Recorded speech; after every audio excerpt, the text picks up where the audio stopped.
Gaboneko bigarren domekia. Jangoikoa guregaz dator.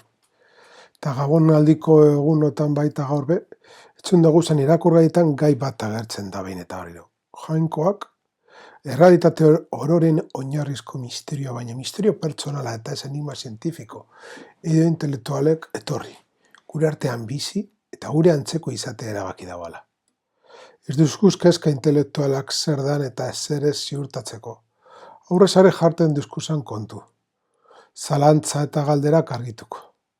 Federearen arlora gagoaz, lagun arteko konfiantzara. Hartu emonera. Erabakia ausarta da. Konfiantza eskatzen dagoana. Aurrean dugun eta norbaitek aitatu deuskunarengan. Jakituria emoten deusku. Eragin greko handi dagoan liburu lehenengo irakurgaian. Jakitura ditzen jako, baina ez gauzak jakitea dakarrena. Guretzat, jakituria praktiko dana, hau sakona da, baina teorikoa, baina beste jakituria merezi dagoan. Bizitza burutu eta betera, erabango gaituan bizitza bilatuz bizitzea da. Jakituri hori jainko aitaren gandik dator. Berak emoten duzku bizitza, bete horretarako bidean aurrera egin daigun jadetzea arte. Efesokoei idatzitako gutunean esaten danez, jangoiko aita esaten dutzagun santuoi maitasunetik jatorku santutasun hori. Jankoa egazko, bihotzeko hartu emonetik, berak maite gaitu, eta maitasun horren bidez bizitza betea mon gura duzku. Eta zelan bizi esaten duzku.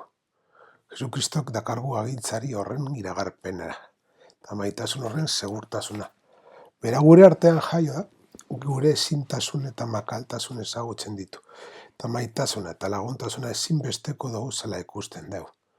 Jesus egunotan ospatzen dihardugun lez gure artean jaio da. Gure munduko miseria, indarkeria, olertezintasun, sadismo guzti bizi dau, fede eta konfiantza bihurtu. Estutasun, amets, zalegin bilaketa guztiak itxaropen bihurtzen ditu. Eta ezestizimo amorro etzipen eta okapenak baldintzabako maitasuna gandik aldatu.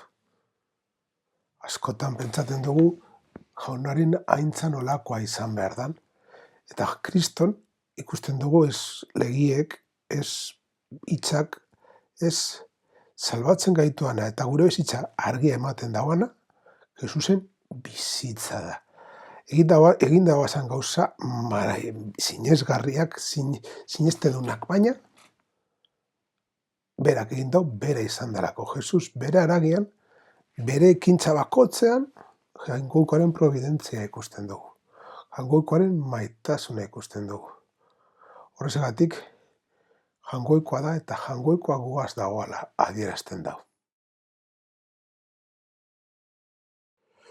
Jainkoza guztidun betikoa, fedunen argia, bete gizu mundu osoa zeure aintzaz. Eta argi dizdiratzu horrek eroan daizela herrialdi guztiak zeu ezagutzera. Gabon honetako ezebearen erdian dauen festa horrek jangoiko argia dalako ideiak indartzen gaitu. Askotan aitatu izan dugun argi horrek alaberondino ezagutu ez dagoen horrek egun batean ezagutzera. Iristeko zein zeharka gidatu gura dagoan zan be aitatzen duzku. Kreazioa, jangoikoaren lana. Jainkoaren aintzaren leku lez ikusarazten dagoana da.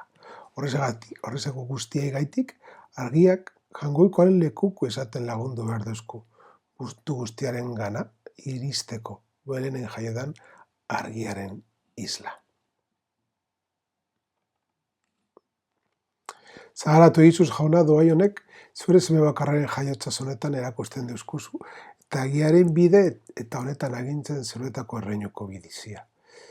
Oparen gaineko toitzean, eskantza horrek kristoren jaiotzaren garrazien, santifiketako eskatzen dautzagu jaunari. Kristok eurak adierazo deusku gegiaren bidea. Beraz, esaten duzku eta egin duzku aintziz aintzasko bizitza. Danok deitua gaozan eta gure eguneroko une bakotzearen erakusten saiatu behar dugun bizitza hori. Horregatik, jangoikoaren jaiotzak bizitzak arre duzku, eta beraz, gure bizitzak ez dira haren oroitzapenak kristoren gizakundetik munduan beste kristo batzuk izatea da.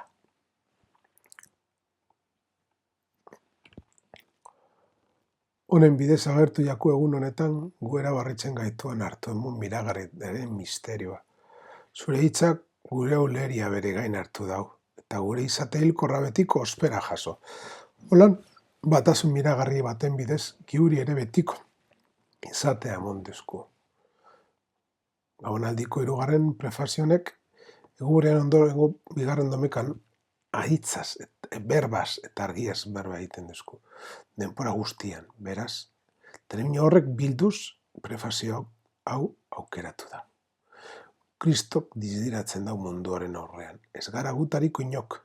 Kristok eurak erakusten duzku salbazioaren bidea. Eta horretarako, janzten da gure izaera. Salbazioaren bidea erakusten zehaz gain, duintasuna ben moten duzku. Inok ezingo duzkulako kendu jangoikoaren seme alabana.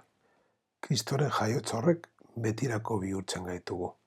Amaren sabela lehenagotik hasten dan betiereko bizitzen adituak, profetak dinoen lez. Ta danok bateoz deituak garen, betik erakatosonari ino iristen dana.